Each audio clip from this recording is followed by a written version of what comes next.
আগামী 21 মে রোজ মঙ্গলবার আসন্ন ষষ্ঠ উপজেলা পরিষদ নির্বাচনকে সামনে রেখে ঐতিহ্যবাহী চারপাশে ইউনিয়নের ঐতিহ্যবাহী গ্রাম মজলিশপুর গ্রামের মজলিশপুর বাজারে মোটরসাইকেল প্রতীকের সমর্থনে আজকে যে নির্বাচনী পথসভা তথা জনসভা, এই সভার বিপুল সম্মানিত সভাপতি, মঞ্চে উপবিষ্ট অত্র এলাকা এবং পার্শ্ববর্তী এলাকা থেকে আগত সম্মানিত নেতৃবর্গ, আমার পূর্বে যারা বক্তব্য দিয়ে গেছেন তাদের অন্তর থেকে হৃদয়ের উপলব্ধি থেকে হৃদয় নির্ণয় যে কথাবার্তাগুলো তাদের বক্তব্যের মাধ্যমে অগ্নিস্ফুলিঙ্গের মতো করে ঝরে পড়েছে আমার সেই প্রিয় বক্তাবৃন্দ, এই মঞ্চের সামনে উপস্থিত বয়োজ্যেষ্ঠ মুরব্বিয়ান, জ্যেষ্ঠ ভ্রাতৃবৃন্দ, সমবয়সী ভাইরা, ছোট ভাইরা, পর্দার আড়ালের মা বোনেরা, আসসালামু আলাইকুম। আপনারা জানেন আগামী 21 মে যে নির্বাচন অনুষ্ঠিত হবে, এই নির্বাচন অত্যন্ত গুরুত্বপূর্ণ এবং তাৎপর্যপূর্ণ। এই নির্বাচনের ফলাফলের উপর নির্ভর করছে আগামী নিকলি উপজেলা কোন দিকে যাবে, আগামী নিকলি উপজেলার উন্নয়ন অগ্রগতি কোন দিকে ধাবিত হবে। এই নির্বাচনের ফলাফলের উপর নির্ভর করছে এদেশের মেহনতি গরিব দুঃখী মানুষ, খেটে খাওয়া মানুষেরা তাদের পবিত্র ভোট, পবিত্র আমানত, ভোটের অধিকার এবং ভোটের অধিকার নিশ্চিত করার জন্য কতিপয় আঙ্গুল ফলে যারা করা কাজ করেছে, দুর্বৃত্তায়নের মাধ্যমে তাদের বিরুদ্ধে আজকে প্রতিঘাতের মাধ্যমে, ব্যালটের মাধ্যমে জবাব দেওয়ার নির্বাচন আগামী 21 মে। আমি আপনাদের উদ্দেশ্যে বলতে চাই, বর্তমান সরকার চাচ্ছে বাংলাদেশ ডিজিটাল থেকে স্মার্ট বাংলাদেশ হবে। আমরা যদি স্মার্ট বাংলাদেশ হতে চাই, এদেশের প্রতিটি নাগরিককে স্মার্ট হতে হবে। এদেশের প্রতিটি নাগরিক যেমন স্মার্ট হবে, তাদের নেতৃত্ব, তাদের জনপ্রতিনিধিত্ব স্মার্ট হতে হবে। বাংলাদেশ চাচ্ছে, সরকার চাচ্ছে বাংলাদেশ নিম্ন মধ্যমায়ের দেশ থেকে মধ্যমায়ে উন্নীত হবে। 2041 সালে বাংলাদেশ উন্নত সুখী সমৃদ্ধ বাংলাদেশ হবে। ইউরোপ আমেরিকার দেশের কাতারে বাংলাদেশ গিয়ে দাঁড়াবে। আমরা যদি 2041 সালে উন্নত সুখী সমৃদ্ধ বাংলাদেশ তথা এই বাংলাদেশ যদি বিশ্বের প্রথম সারির কাতারে বাংলাদেশে যদি আমরা নিয়ে যেতে চাই, তাহলে দেশের প্রতিটি নাগরিককে সুশিক্ষায় শিক্ষিত হতে হবে। আমাদের শতভাগ বাচ্চা কাচ্চা আজকে স্কুলে যাচ্ছে, আমাদের বাচ্চা কাচ্চারা আজকে স্কুলমুখী হচ্ছে, শতভাগ বাচ্চা আজকে শিক্ষার আওতায় এসেছে, শতভাগ বাচ্চা আজকে বছরের প্রথম দিনে বই পাচ্ছে। আমাদের ছেলেমেয়েরা আজকে শিক্ষিত হবে, কিন্তু আমাদের নেতৃত্ব অশিক্ষিত হবে। নেতৃত্বের হাতে শিক্ষার আলো থাকবে না, তাহলে সে দেশ কখনো 41 সালে উন্নত সুখী সমৃদ্ধ। আজকে বাংলাদেশকে যদি আমরা স্মার্ট করতে চাই, বাংলাদেশকে যদি আমরা আধুনিক করতে চাই, আমরা যদি দেশকে উন্নত সুখী সমৃদ্ধ দেশ হিসাবে গড়ে তুলতে চাই, অবশ্যই আমাদের সৎ শিক্ষিত স্মার্ট নাগরিকের মতো আমাদের স্মার্ট নেতৃত্ব, তরুণ নেতৃত্ব, যার কাছে রয়েছে যৌবনের উত্তম শক্তি, যার কাছে রয়েছে তারুণ্যের প্রযোজ্য, যে দিন নয় রাত দিনে 24 ঘন্টা, সপ্তাহে 7 দিন, মাসে 30 দিন, বছরে 365 দিন আপনাদের সেবায় নিয়োজিত থাকবে। আপনাদের কথায় বিগত 2019 সালের 24 মার্চ আপনারা যখন আমাকে ভোট দিয়ে নির্বাচিত করেছিলেন, এর পূর্বে আপনাদেরকে আমি আশা করেছিলাম আপনাদের ডাকে আপনারা সুখের দিনে নয় দুঃখের দিনে আমাকে স্মরণ করবেন। যখন যেই মুহূর্তে আপনারা আমাকে স্মরণ করবেন, আমাকে শুধু আসার সময়টুকু দিবেন, আমি আপনাদের মাঝে উপস্থিত হয়ে যাব। আমি যদি আপনাদের জন্য প্রতিনিধি হতে পারি, আমি যদি আপনাদের ভোটে নির্বাচিত হতে পারি, আমি যদি আপনাদের পবিত্র অবরোধ দিয়ে এই চেয়ারে বসতে পারি, আমার কাছে আসার জন্য কোন মাধ্যম লাগবে না, কোন টাকা লাগবে না, প্রতিনিধিদের জন্য এই উপজেলা পরিষদ আমি উন্মুক্ত করে দিব। আমি এবার কথা রেখেছিলাম, এই উপজেলা পরিষদ এই জনসাধারণের জন্য আমি উন্মুক্ত করে দিয়েছিলাম। বিগত 5টি বছর আমি আপনাদের সেবায় নিয়োজিত ছিলাম। যখনই খবর পেয়েছি কোন এলাকার মানুষ অসুস্থ, কোন এলাকার মানুষ অসুস্থ হয়ে হসপিটালে ভর্তি, আমি তাকে নিয়ে তার পাশে থেকে তাকে আমি সান্ত্বনা দেওয়ার চেষ্টা করেছি। যখনই খবর পেয়েছি এই এলাকার কোন মানুষ মৃত্যু মুখে পতিত হয়েছে, মৃত্যুবরণ করেছে, আমি সেই নামাজে জানাজায় উপস্থিত হওয়ার চেষ্টা করেছি।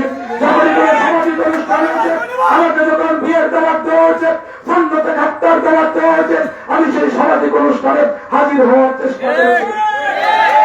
যখনই কোন ধর্মীয় অনুষ্ঠান হয়েছে, ওয়াজ মাহফিল হয়েছে, ক্রীড়া অনুষ্ঠান হয়েছে, সাংস্কৃতিক অনুষ্ঠান হয়েছে, সেই সব অনুষ্ঠানে আপনাদের সাথে রাত 2টা পর্যন্ত 3টা পর্যন্ত সজাগ থেকে আপনাদের আনন্দের সাথে অংশীদার হওয়ার চেষ্টা করেছি। আমি ইচ্ছা করলে আপনাদের দেওয়া পবিত্র ভোট আপনাদের আমানত দিয়ে নির্বাচনে জয়লাভ করার পর ইচ্ছা করলে আমি ঢাকাতে থাকতে পারতাম, ইচ্ছা করলে আমি কিশোরগঞ্জে থাকতে পারতাম। আমি সেটা করি না। আমি সপ্তাহে 5 দিন ছুটির দিন ব্যতীত আমি প্রতিদিন নিকলি উপজেলা পরিষদের অফিস করেছি। অফিস শেষ করার পর নিকলি উপজেলার 7টি ইউনিয়নের 63টা ওয়ার্ড, 63টা ওয়ার্ডের 128টা পাড়া মহল্লায় আমি প্রতিদিন কোথাও না কোথাও ছুটে গিয়েছি। ওই পাড়া মহল্লা থেকে ঘুরে এসে আমি মজলিশপুর বাজারে, দামপাড়া বাজারে আমি আমার সান্ধ্যকালীন অফিস করেছি। রাত 11টা 12টা পর্যন্ত আপনাদের কথাবার্তা আমি শোনার চেষ্টা করেছি। আমি হয়তো আপনাদের সকল কথার উত্তর দিতে পারি নাই, আমি সকল কাজের সমাধান দিতে পারি না, কিন্তু অন্তত পক্ষে আপনাকে একটা বুঝ দিয়ে, আপনার পিঠে হাত দিয়ে, এক কাপ লাল কাপ দিয়ে, এক কাপ লাল চা দিয়ে আপনাকে আপ্যায়িত করে আমার ঘর থেকে আমি বিদায় দেওয়ার চেষ্টা করেছি। আপনাদের এলাকার লোকজন, আমাদের এলাকার লোকজন অনেকেই কর্মের তাগিদে, প্রয়োজনের তাগিদে চট্টগ্রামের হালিশহরের B block, I block, J block, Atmapara, Chandrapara, Barulika, Pahartali, নোরের চালা, আইস ফ্যাক্টরি রোড, চূড়া ফ্যাক্টরি রোড, এই চট্টগ্রামের প্রতিটি জায়গায় প্রতি 3 থেকে 4 মাস অন্তর অন্তর আমি সেখানে ছুটে গিয়েছি, আপনাদের সুখ দুঃখের খবর রাখার চেষ্টা করেছি। অনেকে ঢাকাতে থাকে, ঢাকার তেলটা, নাকালপাড়া, বেগুনবাড়ি, হাতিরঝিল, নোরের চালা, কামরাঙ্গীরচর, নবাবগঞ্জ, ধর্মগঞ্জ, কেরানীগঞ্জ, মুন্সিগঞ্জ, প্রতিটি জায়গায় আমার এলাকার লোকজন যেখানে রয়েছে তাদের কাছে গিয়েছি, তাদের খোঁজ খবর রাখার চেষ্টা করেছি, তাদের সুখ দুঃখের অংশীদার আমি হয়েছি। আমি এই 5 বছরে কোনো টাকা জমাতে পারি নাই, এই 5 বছরে আমি কোনো অর্থ সম্পদ করতে পারি নাই। আমার একটাই পেশা, এদেশের 95% মানুষ যেরকম গৃহস্থ, এদেশের 95% মানুষ যেরকম কৃষক, আমি আপনাদের কাতারের, আপনাদের স্বামীর, আমি একজন গৃহস্থ, আমি একজন আদর্শ কৃষক। আপনাদের মতো কৃষকের কাতারে এসে কৃষি কাজ করে আমি আপনাদের কাছে এসেছি একজন কৃষক ভাই হয়ে, এদেশের সন্তান হয়ে, একজন কৃষকের সন্তান হিসেবে আমি এসেছি আপনাদের কাছে ভোটের দাবি নিয়ে। আমি টাকা জমাতে পারি নাই, কিন্তু এই কথা বলতে পারি আমার অফিসে কোন একটা ভিক্ষুক কোনদিন খালি হাতে ফেরত যায়। আমি টাকা পয়সা দিতে পারি নাই, কিন্তু আমার কাছে যখন কোন অসুস্থ মানুষ এসেছে আমি তাকে যতটুকু পেরেছি 50 টাকা, 100 টাকা, 500 টাকা দিয়ে তাকে আমি বিদায় করার চেষ্টা করেছি। এই অসুস্থ ব্যক্তিকে আমি কোনদিন খালি হাতে ফেরত দেই নাই। আমার কাছে যখন কোন দাওয়াত নিয়ে আসা হয়েছে, ওয়াজ মাহফিলের অনুষ্ঠান হয়েছে, ক্রীড়া অনুষ্ঠান হয়েছে, আমার কাছে যখন আহ্বান নিয়ে এসেছে আমি চেষ্টা করেছি আমার সামর্থ্য দিয়ে সেই সব ক্লাবগুলোতে, সেই সব ওয়াজ মাহফিলে, সেই সব বিয়ের অনুষ্ঠানে আমার নিজের সর্বোচ্চটুকু দিয়ে ওই জায়গায় তাদেরকে উপঢৌকনের মাধ্যমে আমি উপহার দিয়ে তাদের মাঝে থেকে আমি আমার বিচরণ রাখার চেষ্টা করেছি। আমি বিগত 5টি বছর ধরে নির্বাচন করে আসছি। এই 5 বছর মানুষের দ্বারে দ্বারে ঘুরে বেরিয়েছি, প্রতিটা মানুষের তো কাছে আমি গিয়েছি। আমি কখনোই এই উপজেলা পরিষদের চেয়ার, আমার অফিস কখনো আমি বন্ধ রাখি নাই। আমি 5টি বছর ধরে নির্বাচন করে আসছি, এখন উপজেলা পরিষদের নির্বাচন এসেছে। এই 3 মাস আগে জানতো না উপজেলা পরিষদ নির্বাচনে কে কে প্রার্থী হবেন, কেউ জানতো না 3 মাস আগে উপজেলা পরিষদ নির্বাচনে কারা প্রার্থী হবেন। আজকে ভুইপুর যারা, আজকে যারা ভুইপুর যারা দেখে কেউ চিনে না, তাদের মতো লোকজনদেরকে আজকে কিছু অসাধু চক্রান্তকারীরা আজকে তাদেরকে নির্বাচনে নিয়েছে। আমি পড়ালেখা করেছি, পড়ালেখা করাকালীন সময়ে আমি ঢাকাতে দেখেছি। ঢাকাতে যখনই খবর পেয়েছি কোন বঙ্গু হসপিটালে, পিজি হসপিটালে, সোহরাওয়ার্দী হসপিটালে, হৃদরোগ ইনস্টিটিউটে একটি রোগী ভর্তি রয়েছে, আমি সেই সব হসপিটালে আমি চলে গিয়েছি, তাদেরকে রক্ত দেওয়ার ব্যবস্থা করেছি, তাদের সিটের ব্যবস্থা করেছি। আমি ঢাকাতে থেকে ঢাকাস্থ নিকলি সমিতি করেছি, এই এলাকার মানুষের অধিকার আদায়ের চেষ্টা আমি ঢাকা থেকে করেছি। আমি চট্টগ্রামস্থ কিশোরগঞ্জ ঐক্য পরিষদ করে দিয়েছি, সেই জায়গায় মানুষের অধিকার আদায় করার চেষ্টা করেছি। আমি ঢাকা শ্রমিক ছাত্র পরিষদের সাথে জড়িত ছিলাম। এই এলাকায় যখন বন্যা হয়েছে, হাওড়ের ফসল যখন অকাল বন্যায় তলিয়ে গিয়েছে, তখন আমি ঢাকার মানুষদেরকে নিয়ে প্রেস ক্লাবের সামনে দাঁড়িয়ে, মিডিয়ার সামনে দাঁড়িয়ে এই এলাকার মানুষদের যে ডুবে যাওয়া ধান, এই ধানের অধিকার আদায়ের জন্য সরকারি সাহায্য সহযোগিতা প্রণোদনা পাওয়ার জন্য তাদেরকে নিয়ে প্রেস ক্লাবের সামনে আমি র্যালি করেছি। তাদেরকে নিয়ে আমি সাংবাদিক সম্মেলনের আয়োজন করেছি। সরকারের কাছে সেই দাবিগুলো আমি করেছিলাম। আমি বলতে চাই আপনাদের উদ্দেশ্যে, আজকে আমি নির্বাচন করছি, আপনাকে আমি 2000 টাকা দিলাম, 5000 টাকা দিলাম। এই 2000 5000 টাকা দিয়ে আপনি 2 দিন চলতে পারবেন, 5 দিন চলতে পারবেন, বড়জোর 21 মে পর্যন্ত চলতে পারবেন। 22 তারিখ থেকে কিন্তু আমার চলা আমাকেই চলতে হবে, আপনার চলা আপনাকেই চলতে হবে। বৈশাখ মাস এখনো শেষ হয় নাই, বৈশাখ মাস এখনো শেষ হয় নাই। এই বৈশাখ মাসে এখনো কিন্তু 1000 টাকা রয়েছে, কামলা রয়েছে। আমার যেই ভাইটা আজকে অটো রিক্সা চালায়, আমার যেই ভাইটা আজকে সিএনজি চালায়, আমার যেই ভাইটা আজকে রুটি মজুরের কাজ করে 1000 টাকা ইনকাম না করে আজকে কেউ ঘরে আসছে না। আমি আপনাদের কাছে অনুরোধ করবো, ভোট আপনাদের পবিত্র আমানত, ভোট আপনাদের পবিত্র সম্পদ। এই সম্পদকে কয়েকটি টাকার জন্য বিকিয়ে দিবেন না। আপনাদের মাথাকে কখনো হেয় করবেন না, আপনাদের বিবেক বুদ্ধিকে কখনো হেয় করবেন না। এই নির্বাচনকে সামনে রেখে নির্বাচনের পূর্বে আপনার ঘরে 2 কেজি মিষ্টি, 1 কেজি গজা, 1 কেজি জিলাপি নিয়ে অনেকেই কিন্তু যাবে। ওই জিলাপির কাছে আপনারা কেউ মাথা নত করবেন না। এই ধরনের পরিস্থিতি যদি এলাকায় দেখেন, তাদেরকে বের দিতে হবে, তাদেরকে বের দিয়ে প্রশাসনের হাতে তাদেরকে তুলে দিতে হবে। যারা আজকে বলছে জনগণ ভোট যত হইবে, রেজাল্ট তাদের পক্ষে আসবে। আজকে যদি রেজাল্ট তাদের পক্ষে আসতো, আমার পূর্ববর্তী বক্তারা বলে গিয়েছেন 2 তারিখে 2রা মেতে আমি যে প্রতীক চেয়েছিলাম, ওই প্রতীক কিন্তু তার ভাইকে দিয়েও চালানো হয়েছিল। তাদের টাকার যদি এতই জোর থাকতো, তাদের প্রশাসনের যদি এতই জোর থাকতো, তাহলে কিন্তু আমার মোটরসাইকেল প্রতীক তারা নিয়ে যেত। আজকে তারা একথা বলছে জনগণের ভোটের কোনো প্রয়োজন নাই, রেজাল্ট নাকি তারা 18 তারিখেই করে ফেলবে, 21 তারিখ পর্যন্ত যাওয়ার দরকারই নাই। তাহলে তাদের কেন জনগণের কাছে যেতে হয়? তাহলে কেন জনগণের কাছে তাদের ভোট প্রার্থনা করতে হয়? রাত বিরাতে কেন তাদের পথসভা করতে হয়? সেই প্রশ্ন আমি আপনাদের কাছে রাখছি। কারণ তারা জনগণকে কখনো তারা মূল্যায়নই করে। জনগণকে তারা কেমন মূল্যায়ন করে সেটা আলীগঞ্জে খবর নিলেন। আলীগঞ্জের যারা শ্রমিক রয়েছে, সেই সব মেহনতি শ্রমিকের শ্রমের ঘাম, সেই সব মেহনতি শ্রমিকের মাথার ঘাম পায়ে ফেলে যারা কাজ করে, তাদেরকে কিভাবে প্রতারিত করছে, বঞ্চনা করছে, তাদেরকে কিভাবে ধোঁকা দিয়ে তাদের রক্ত শোষণ করছে, সেই সব আলীগঞ্জের ভাইদের কাছ থেকে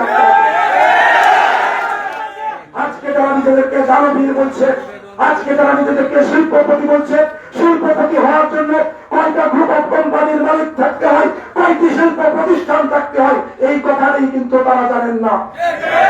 তারা দামপাড়াতে একটি কলেজ করেছে, এই কলেজটি কিন্তু একটি প্রাইভেট কলেজ। এই কলেজে বিনা বেতনে কেউ পড়ে না।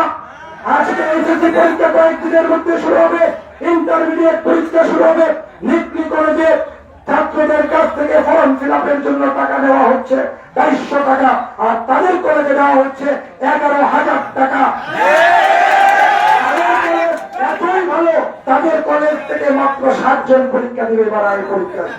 এত ভালো কলেজ তারা করেছে। কলেজের যারা প্রফেসর রয়েছে, যারা লেকচারার রয়েছে, তাদের বেতন হচ্ছে 2000 টাকা। এত ভালো মানের কলেজ। এই কলেজের ভিতরে আরো কি কি হয়, এটা দামপাড়ার পূর্ব পাড়াতে যারা ওই এলাকাতে বসবাস করে তাদের কাছ থেকে খোঁজ দেবেন। দানবীর বলছে ওই কলেজের থেকে, ওই কলেজের নাম ভাঙিয়ে ওই জায়গা থেকে সুদের ব্যবসা করা হচ্ছে। অনেকে দামপাড়ার মানুষ জানেন, আপনারা তাদের কাছ থেকে জেনে নেবেন। আজকে যারা নিজেদেরকে দানবীর বলছে, আজকে তারা সুদের ব্যবসা করছে। আজকে যারা বলছে তারা কলেজ করেছে, কার পাশে ইউনিয়নের একটি মহিলা কলেজ করবে, ওই দামপাড়া ইউনিয়নের ওই কলেজে মহিলা ছাত্রীদের কি অবস্থা, ওইটা দামপাড়াতে আপনারা খবর নেবেন। তারপর তার পাশে মুখে অনেক কিছুই বলা যায়, মুখে অনেক কিছুই বলা যায়। 2022 সালের ইউনিয়ন পরিষদ নির্বাচনে অনেক কিছুই ওয়াদা করেছিলেন, ইউনিয়ন পরিষদ নির্বাচনে আপনার ভাই যদি পাশ করতে পারে আপনাদের সরকারি অনুদান প্রয়োজন পড়বে না, নিজের টাকায় রাস্তাঘাট করে দিবেন, মসজিদ মাদ্রাসা মন্দির করে দিবেন, নিজের টাকায় অনুদান সেখানে পৌঁছে দিবেন। কয়টি রাস্তা আপনারা করেছেন সেই প্রশ্নটা দামপাড়াবাসীর কাছে আপনারা জেনে নেবেন। গত বর্ষাকালে পানির তুলে বৃষ্টির পানি ধরে দামপাড়া মেস্তুরি পাড়া থেকে পূর্ব পাড়া পর্যন্ত রাস্তাটি ভেঙে পড়েছিল। বাসের জন্য এই এলাকার প্রায় 5 থেকে 600 মানুষ ওনার ইউনিয়ন পরিষদে গিয়েছিল, উনি বলেছিল বরাদ্দ নাই, দেওয়া হয় নাই। সেই বরাদ্দ দিয়েছিল আমাদের দামপাড়ার একজন সাধারণ মানুষ, 2500 টাকার বাস কিনে দিয়েছিল, আমার কাছে এসেছিল, আমি নিজের পকেট থেকে 50,000 টাকা দিয়ে সেই প্রকল্পের টাকা এখনো প্রকল্প হয় নাই, সেই প্রকল্পের টাকা এখনো জমি ভুইয়া পাই না। এই নির্বাচনকে সামনে রেখে পরশুদিন তারা 6 ইঞ্চি ঢালাইয়ের কথা বলে 1.5 ইঞ্চি ঢালাই দিয়ে আমার মাটির উপর দিয়ে তারা রাস্তা পাকা রাস্তা তারা নিজেদেরকে দানবীর বলে। সাবধান থাকতে হবে, নিজের বিবেককে প্রশ্ন করতে হবে, আপনি কোথায় আছেন, কোন জায়গায় থাকেন। 21 তারিখে নির্বাচন হবে, 22 তারিখ থেকে আমার পা দিয়ে আমাকেই চলতে হবে, আমার ইনকাম করা টাকা দিয়ে আমার সংসার চালাতে হবে। যারা বিভ্রান্তি ছড়াচ্ছে ওই সব বিভ্রান্তকারী ষড়যন্ত্রকারীদের বিরুদ্ধে রুখে দাঁড়াতে হবে। আপনাদেরকে কথা দিয়ে যাচ্ছি, 2019 সালে এরকম প্রশ্নের সম্মুখীন আমাকে হতে হয়েছিল। জনগণ আমাকে বলেছিল ভোট আমরা আপনাকে দিব, রেজাল্ট আপনারা বের করে নেবেন। 5 বছর পরে এসে 24 সালে এই কথার উত্তর আজকেও আমাকে দিতে হচ্ছে। ইনশাআল্লাহ আল্লাহর অশেষ রহমত রয়েছে, আমাদেরও 2-4টি মানুষ পরিচিত আছে, আমরাও কিছু কিছু জায়গা চিনি, বংশ পরম্পরায় চিনি, আমরা বেঁচে আসি নাই। আমাদের রক্তের প্রতিটি শিরায় বসে নাই, রক্তের প্রতিটি রক্ত কণিকায় আমাদের ইতিহাস এবং ঐতিহ্যের ধারাবাহিকতা রয়েছে। আমরা পড়ালেখা করছি, আমরা কোন অসাধু কাজ করি নাই, আমরা মানুষজনদেরকে চিনি, আমরা রাজনৈতিক ভাবে ধারাবাহিকতা মেনটেন করে এসেছি, রাজনৈতিক ভাবে ধারাবাহিকতা মেনটেন করে এই জায়গায় আমরা এসেছি। আজকে আপনাদেরকে আমি অনুরোধ করব, আগামী 21 তারিখে ইনশাআল্লাহ সকাল সকাল প্রত্যেকে ভোট কেন্দ্রে চলে যাবেন। বাড়িতে যারা মা বোনেরা রয়েছে তাদেরকে সাথে নিয়ে ভোট কেন্দ্রে উপস্থিত হবেন, নিজের ভোটটি দিবেন। মা বোনদেরকে আপনাদের পবিত্র আমানত ভোট দেওয়ার জন্য অনুরোধ করবেন। আপনাদের এখানে ছাড়া যারা অনুপস্থিত রয়েছে তাদের কাছে প্রত্যেকে যদি বুঝা ছেড়ে মোটর সাইকেল প্রতীকটা নিজের প্রতীক মনে করে তাদেরকে ভোট সংগ্রহের জন্য, ভোট কালেকশনের জন্য দাওয়াত করবেন। নিজ নিজ কেন্দ্রে অবস্থান করবেন, যতক্ষণ না পর্যন্ত রেজাল্ট দেওয়া না হচ্ছে ততক্ষণ না পর্যন্ত কেউ কেন্দ্র ছাড়বেন না। নির্বাচনের পদে চেয়ারম্যানের ব্যালটে 3টি মার্কা থাকবে। প্রথম যেই মার্কাটি থাকবে, প্রথম যেই নামটি থাকবে সেই নামটি থাকবে আপনাদের রুহুল কুদ্দুস ভূঁইয়া জমির নাম। এই নামের ডান পাশে প্রথম যেই প্রতীকটা থাকবে সেই প্রতীকটা হবে মোটর সাইকেল প্রতীক। আপনারা প্রত্যেকে যখন মোটর সাইকেল প্রতীকের মাঝখানে একটি ব্যালটে যখন একটি সিল মারবেন, আমি মনে করে দিব ওই সিলটা আপনার হৃদয় থেকে, আপনার মন থেকে সেটা জনি ভূঁইয়ার হৃদয়ে আপনারা মোহর রেখে দিয়েছেন। সেই আমি কামলাগিরি করে দিয়েছি, আমি শপথ করে গেলাম আমি আমার বাবার উৎসর্গকৃত সন্তান। 2019 সালে আমাকে আমার বাবা দামপাড়া ইউনিয়নের একটি পথসভায় উৎসর্গ করে বলেছিলেন এই জনি ভূঁইয়াকে আপনারা ভোট দিয়ে নির্বাচিত করেছেন, জানুয়ারিভাবে আপনারা আমাকে ভোট দিয়ে নির্বাচিত করেছিলেন 1985 সালে। এর ধারাবাহিকতায় আজকে যেহেতু আমার একমাত্র সন্তানকে আপনারা আপনাদের ভালোবাসা দিয়ে, আপনারা আপনাদের হৃদয় দিয়ে ভোটের মাধ্যমে জয়যুক্ত করেছেন, আজকে থেকে আমার ছেলে, একমাত্র ছেলেকে এই জনগণের জন্য আমি উৎসর্গ করে দিলাম, কোরবানি করে দিলাম। আপনাদের উৎসর্গকৃত সন্তান।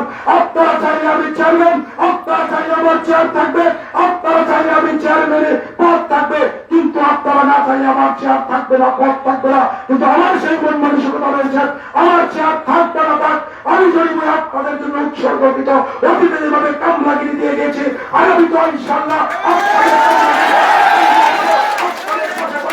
আপনাদের পাশে থেকে আপনাদের কথাগুলো আমি বলে যাবেন ইনশাআল্লাহ যখন যে জায়গায় রাখবেন অতীতে যেভাবে ছিলাম সামনে আপনাদের পাশে ইনশাআল্লাহ এইভাবে আমি থাকবো। আমি আপনাদের কাছে বলতে চাই, আমি এই মজলিশপুরের মানুষ, আমি আপনাদের সন্তান, আমি আপনাদের ঘরের মানুষ। আমি এসেছি আপনাদের ঘরে সেই ভোটটি চাওয়ার জন্য, আমি এসেছি আপনাদের সন্তান হিসেবে আপনার কাছে সেই ভোটটি চাওয়ার জন্য, আমি এসেছি আপনার কাছে এই এলাকার দাবি নিয়ে মজলিশপুরের একজন সন্তান হিসেবে, কারপাশা ইউনিয়নের একজন মানুষ হিসেবে আপনার কাছে এসেছি আপনার মূল্যবান ভোটটি চাওয়ার জন্য। যদি মনে করেন এই জনি ভূঁইয়া আর প্রার্থীর চেয়ে যোগ্য, যদি মনে করেন আপনার ঘরের পুরান কামলা সেই কামলা আপনাকে কামলাগিরিটা ঠিকভাবে করে দিয়েছে, আগামী দিনে এই পুরান কামলাকে আবার মোটর সাইকেল প্রতীকে ভোট দিয়ে ইনশাআল্লাহ কামলাটাকে আবারও আপনার ঘরে রেখে আপনার কাজ করার সুযোগ করে প্রত্যেকে জড়ি বুঝে আছে যে আগামী 4টি দিন প্রত্যেকে যার যার অবস্থান থেকে ওই সব প্রকরণ ধোঁকাবাজ ষড়যন্ত্রকারীদের বিরুদ্ধে আপনারা জনগণ মাঠে থেকে আপনারা জনগণ যার যা কিছু আছে তারা নিয়ে প্রত্যেক ভোটারদের ভোটদের কাছ থেকে স্বাধীনতার পরাধীনতার শক্তি যারা রয়েছে তাদের কাছ থেকে বিজয় নিয়ে ইনশাআল্লাহ 21 তারিখে বিজয়ের মালা দিয়ে এই বিজয়ের মালা জনগণের লড়াই করে আবার 21 তারিখে দেখা হবে। বিজয়ের মালা এই মজলিশপুরের মানুষ পড়বে, বিজয়ের মালা কারপাশা ইউনিয়নের মানুষ পড়বে, বিজয়ের মালা পড়বে নিকলি উপজেলার 7টি ইউনিয়নের 63 ওয়ার্ডের 128টি পাড়া মহল্লার সেই ডুবি থেকে ছাতিরচর, দেউরান থেকে চারিগাতি থেকে আমাদের সিংপুর থেকে মজলিশপুর, প্রতিটা জায়গায় আজকে যে জনগণের জোয়ার উঠেছে এই জনগণের জোয়ার, এই জোয়ারের ঢেউ কি আজকে আজকে পড়ছে আমাদের পার্শ্ববর্তী করিমগঞ্জ উপজেলায়, এই ঢেউ কি আজকে পড়ছে আমাদের পার্শ্ববর্তী কটিয়াদি উপজেলায়, এই ঢেউ কি আজকে পড়ছে আমাদের পূর্ববর্তী মিঠাবন উপজেলায়। বন্ধুরা আমার, আপনাদের কাছে ভোট চাই, আপনাদের ভালোবাসা আমাকে দিবেন।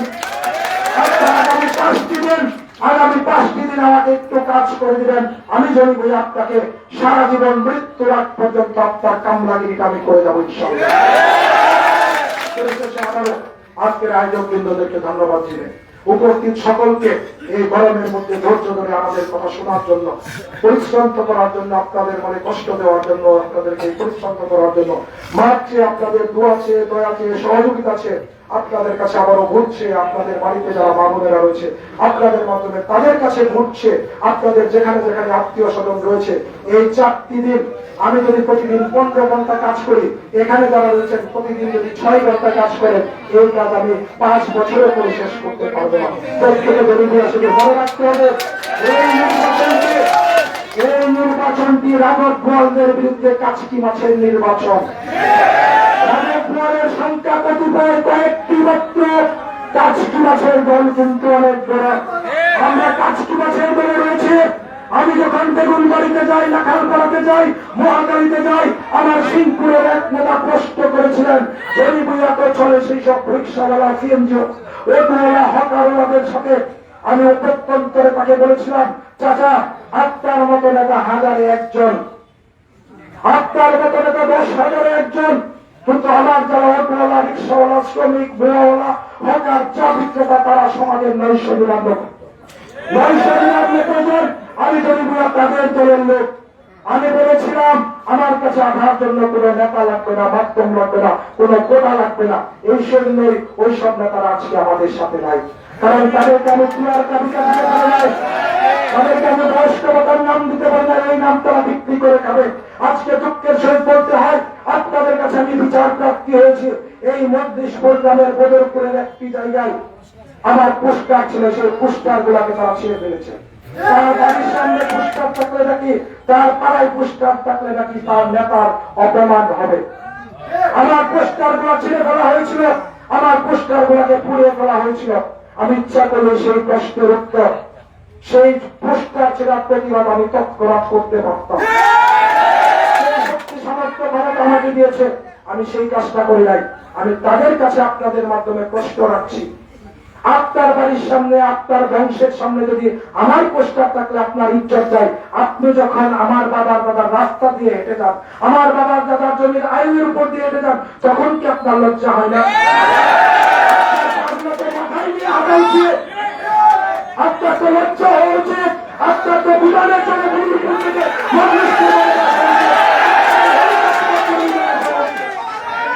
আপনার তো লজ্জা হওয়া উচিত। আপনার পূর্বপুরুষেরা যখন ভাড়ার মামলায় পড়েছিল তখন আমার বাবা উপজেলা চেয়ারম্যান ছিলেন, আপনাদেরকে সদস্য সহযোগিতা করেছে। আমার তখন কষ্ট হয়, আপনার বংশ পরম্পরায় আপনার আত্মীয় স্বজনরা যখন আমার মাইক তুলে ব্যবসা করেছে, আমার বাবার নৌকার ব্যবসায় করেছে, আমার চাচার আমার দাদার আমার বাবার নৌকায় ব্যবসা করেছে, তখন কি সেই ব্যবসার টাকা নিয়ে আপনার সন্তানরা ভরণ পোষণ করেন নাই? আজকে আমার পোস্টারটা আপনি পুড়িয়ে দেন, এর চেয়ে বড় কষ্টের আর কিছু নয়। এই কষ্টের চেয়ে বড় কষ্টের আর কিছু নয়। আপনাদের কাছে বিচার প্রাপ্তি হলাম, ইচ্ছা করলে যে কোনো মুহূর্তে এই কষ্টের উত্তর আমি দিতে পারি। আমি উত্তর দেব না, আমি উত্তর দেব না। আমি কষ্টের কথা আপনাকে বলে দিলাম। আমি আল্লাহর কাছে বিচার প্রাপ্তি হলাম, বিচার প্রাপ্তি হলাম। আমার পোস্টার, আমি মজলিশপুরের সন্তান, আমার পোস্টার এখান থেকে ছিঁড়ে ফেলা হয়, এতে করে আপনার ভোট পারে নাই। এমপি সাহেবের টাকা আপনার কাছে এসেছে, নির্বাচনের টাকা আপনার কাছে এসেছে, চায়ের টাকা মেরে দিয়েছেন, স্টলের টাকা মেরে দিয়েছে, এগুলো আমরা জানি। আমি আমার কথা বাড়াবো না। আগামী 21 তারিখ আবারও মোটর সাইকেল মার্কায় ঘুরছে। আপনাদের দোয়া আছে, সার্বিক সহযোগিতা আছে। এখানে আমার কথা শেষ করছি। মোটর সাইকেল মার্কার পক্ষে সবাই কাজ করবেন। আমার কথাবার্তায় যদি কোনো ভুলভ্রান্তি হয়, আমার আচরণ যদি কোনো ভুলভ্রান্তি হয়, আপনারা সকলে আমাকে ক্ষমা করে দেবেন, মাফ করে দেবেন। আবারও বলছি, 21 তারিখে সজাগ থাকতে হবে, সজাগ দৃষ্টি রাখতে হবে, কেন্দ্রে গিয়ে সকাল সকাল উপস্থিত হতে হবে। যতক্ষণ না পর্যন্ত রেজাল্ট দেওয়ানো হবে ততক্ষণ না পর্যন্ত সজাগ থাকতে হবে, সজাগ থাকতে হবে। পাহারা দিতে হবে সব লুটেরাদেরকে, পাহারা দিতে হবে সব ভান্ডাবাদীদেরকে, পাহারা দিতে হবে ওইসব ব্যক্তিদেরকে যারা ওই প্রার্থীকে বিএনপির কাছে নিয়ে গিয়ে বলছে সে বিএনপির প্রার্থী, অথচ বিএনপির কেন্দ্রীয় কমিটি বলছে নির্বাচন বয়কট করার জন্য। তারা কেন্দ্রীয় কমিটির নির্দেশ পাবে না, আওয়ামী লীগের একটি জোগাড় তাকে নিয়ে বলছে সে তো কোনো দল করে না, সে নির্দলীয় লোক। একটি কুমিরের বাচ্চাকে কয় রঙে আপনি রাখাবেন, কয় রঙে আপনি বিক্রি করবেন? আওয়ামী লীগের কিছু লোকজন, কতিপয় লোকজন যারা কিছুদিন পূর্বে রোহিঙ্গাদেরকে দেশের নাগরিক বানিয়েছে, যাদের বিরুদ্ধে সরকার মামলা করেছে, ওইসব রোহিঙ্গা চেয়ারম্যানরা আজকে তাদের পক্ষ নিয়েছে। ওইসব রোহিঙ্গাদের চেয়ারম্যান যারা মামলা খেয়েছে তাদের কাছ থেকে সাবধান থাকতে হবে। আমি অনেকের জন্য অনেক কিছু করেছি, এই ক্ষুদ্র জীবনে অনেকের নির্বাচন আমি করেছি। যখন যার নির্বাচনটা আমি করেছি, আমি জান দিয়ে করার চেষ্টা করেছি, আমি আমার সর্বোচ্চটুকু দিয়ে করার চেষ্টা করেছি। এতে করে আমি অনেক মানুষের মনে কষ্টও দিয়েছি, কিন্তু আমি যেটা করেছি সেটা আমার হৃদয় থেকে সর্বোচ্চটুকু দিয়ে করেছি। কিন্তু প্রতিদান হিসাবে আমি পেয়েছি অকৃতজ্ঞতা। আমাদের দক্ষিণের একটি ইউনিয়ন রয়েছে, সেই ইউনিয়নে আমার 19 সালের নির্বাচনে একজন জনপ্রতিনিধি রয়েছে যে হার্টের অপারেশন করে এসেছে, বুকে যার 32টা সেলাই ছিল, ওই সেলাই নিয়ে আমার একটি কেন্দ্র দখল করেছে। তার সাথে আরেকজন চেয়ারম্যান ছিল তৎকালে, সে আরেকটি কেন্দ্র দখল করেছিল। আমি কিন্তু এই ইউনিয়ন পরিষদ নির্বাচনে আমি ওই ব্যক্তি নির্বাচনে করেছি। প্রতিদান হিসাবে সে আমার বিরোধিতা করছে। আজকে আওয়ামী লীগ বলছে আওয়ামী লীগ ওই ব্যক্তি দল করে না, বিএনপি বলছে সে বিএনপির দল। আজকে তারা কেন একমত হলো? কেন তারা ওই পক্ষের? শুধুমাত্র টাকার জন্য। অনেকেরই কিন্তু ঘরে অনেক টাকা রয়েছে, কিন্তু পরের টাকার প্রতি, পরের ঘরের টাকার প্রতি, পরের সিন্ধুকের টাকার প্রতি এদের খুবই টার্গেট। এদের কাছ থেকে সাবধান থাকতে হবে, এইসব ডাক্তারদের কাছ থেকে সাবধান থাকতে হবে। আজকে যারা বিরোধিতা করেছে, এই মজলিশপুর বাজারে যখন কোনো জনসভা হয়, যখন কোনো মিটিং হয়, তখন কিন্তু আমাদের সহযোগিতা নিয়ে মিটিং করতে হবে, তখন কিন্তু আমাদের পায়ে এসে তারা ধরে। আজকে দুইটি কথা না বলে, দুইটি সান্ত্বনা না দিয়ে তারা চোখের সামনে আজকে আমার পোস্টার করা হয়ে গেছে। আমি আপনাদের কাছে বিচার করব, দামপাড়া থেকে একটা মতপুর মত খেয়ে রাস্তায় আমার পোস্টার ছিঁড়ে ফেলছে। আমি ইচ্ছা করলে সেগুলোর উত্তর দিতে পারি, আমি কিন্তু উত্তর দেই নাই। এই দামপাড়া ইউনিয়নে আমার নানা চেয়ারম্যান ছিলেন, আমার দাদা শ্বশুর চেয়ারম্যান ছিলেন, আমার শ্বশুর চেয়ারম্যান ছিলেন, আবু তাহের চেয়ারম্যান সাহেব 2 বারের চেয়ারম্যান, আমার নানা বর্তমান জেলা পরিষদ সদস্য। ইচ্ছা করলে আমরা দাঁত ভাঙা জবাব দিতে পারি। একজন সিআইপি রয়েছে আমার মামা শ্বশুর, আমরা কিন্তু দাঁত ভাঙা জবাব দিতে পারি। আমাকে নির্বাচন থেকে সরে যাওয়ার জন্য, আমি নির্বাচন না করার জন্য আমাকে 1 কোটি টাকার পর 2 কোটি টাকার প্রস্তাব দেওয়া হচ্ছে। আমি কিন্তু সেই প্রস্তাব রাখি নাই। আমি টাকার কাছে নিজের মাথা দেখিয়ে দেই নাই। অনেক বড় বড় ব্যক্তিরা সেই টাকার কাছে মাথা দেখিয়ে দিয়েছে, মাথা বিক্রি করে দিয়েছে। যারা আমাকে ওয়াদা করেছিল তাদের জন্য আমি করছি, আমাকে তারা এই সময় থেকে নেবে।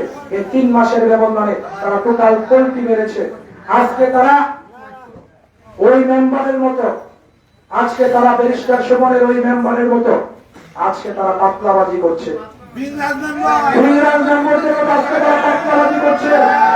ওই পাতলাবাজদের কাছ থেকে ভবিষ্যতে আমাদের সাবধান থাকতে হবে।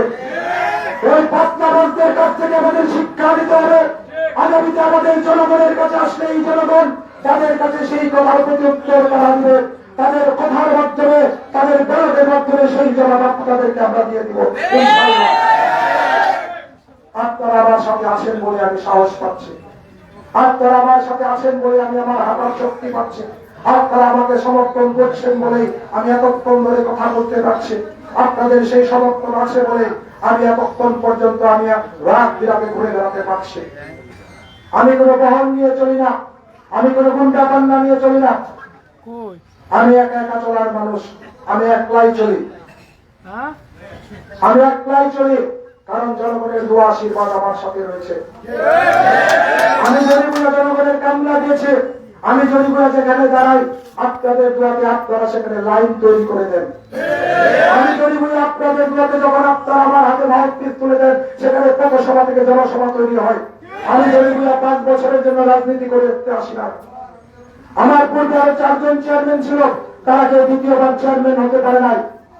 আমি এত দূর আশা করি না। জনগণ যেটা ভালো মনে করবে জনগণ সেটা করবে, জনগণ যেটা চাই সেটাই হবে। আমি 5 বছরের জন্য রাজনীতি করতে আসি নাই। সারা বাংলাদেশে যদি আপনারা উপজেলা চেয়ারম্যানের গড় বয়স চিন্তা করেন, দেখবেন উপজেলা চেয়ারম্যানদের গড় বয়স 55 থেকে 60 বছর। আপনারা আমাকে 34 বছর 3 মাস বয়সে উপজেলা চেয়ারম্যান বানিয়েছেন। আমার বর্তমান বয়স প্রায় 40 চলে। আমার হাতে এখনো 15 বছর ওভার টাইম রয়েছে। আমার হাতে এখনো 15 বছর ওভার টাইম আপনারা আমার হাতে দিয়ে রেখেছেন। 15 বছর আমরা দেখব, দেখি আপনি কোথায় থাকেন আর আমরা কোথায় থাকি। এই 15 বছর আপনাদের সাথে স্লোগানে কথা হবে, মাঠে ময়দানে কথা হবে, রাজপথে কথা হবে। সেদিন দাঁত ভাঙা জবাবের মাধ্যমে এই জনগণকে সাথে নিয়ে ইনশাল্লাহ এটার প্রতিদান আমি দিব। করতে পারেন নেতারা কৃতজ্ঞতা স্বীকার নাও করতে পারেন, নেতারা উপকারের বদলা নাও দিতে পারেন, কিন্তু এই জনগণ কিন্তু উপকারের বদলা ঠিকই দেয়। এই জনগণের কাছে আজকে আমি গান জড়িয়েছি, এই জনগণের জন্য মাথার গাম পায়ে আমি জড়াচ্ছি। আমি বিশ্বাস করি আল্লাহর কথা, ঘাম কখনো বেইমানি করে না। এসি গাড়িতে বসে এসি বাসায় বলে রাজনীতি করেন। আজকে যারা নোংরাবাজি করছে এই নোংরাবাজির জবাব ইনশাল্লাহ আমরা দিব। 21 তারিখের পরেই দিব, সমাজের জবাব আমরা ইনশাল্লাহ দেব। আপনাদের কাছে রাজনীতি করতে আসছেন, ভোটের মাঠে আসছেন, ভোটারদের কাছে যান, তাদেরকে বুঝিয়ে শুনিয়ে গিয়ে ভোট নিয়ে আসেন, কিন্তু নোংরাবাজি করবেন না। আপনার ঘরে যদি 2টা মাথা থাকে, আপনাদেরকে বলছি যদি কারো ঘরে 2টি মাথা থাকে তাহলে কেন্দ্র গিয়ে যেন বাহাদুরি করে।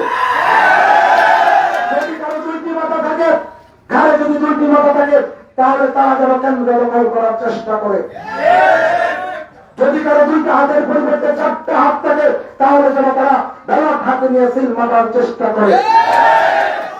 আমরা যারা এখানে জনসাধারণ রয়েছি প্রত্যেকের ঘরে 1টি করে মাথা আপনার মতো। আপনার যেমন 2টি হাত রয়েছে, আমাদের 2টি করে হাত রয়েছে, 2টি করে পা রয়েছে, আমাদের হৃদয় মন মস্তিষ্ক রয়েছে। সেই হৃদয় মন মস্তিষ্ক দিয়ে এক মাথাওয়ালা মানুষ হিসাবে 2 হাতওয়ালা 2 পা ওলা মানুষ হয়ে আমরা ইনশাল্লাহ 21 তারিখে ভোট যুদ্ধে ইনশাল্লাহ অবতরণ হচ্ছে। ইনশাল্লাহ এই ভোট যুদ্ধে আমরা জয়লাভ করবো। ইনশাল্লাহ 21 তারিখ সারাদিন মোটর সাইকেল মাথায় ভোট দিয়ে আপনারা আপনাদের সকলের সুন্দর সুস্বাস্থ্য দীর্ঘায়ু কামনা করে এখানে আমার কথা শেষ করছি। খোদা হাফেজ। আসসালামু আলাইকুম।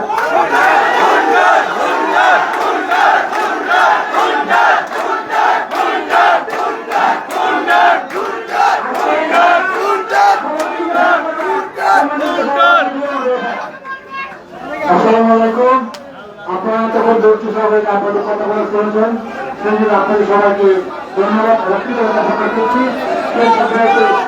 আজকে সভাকে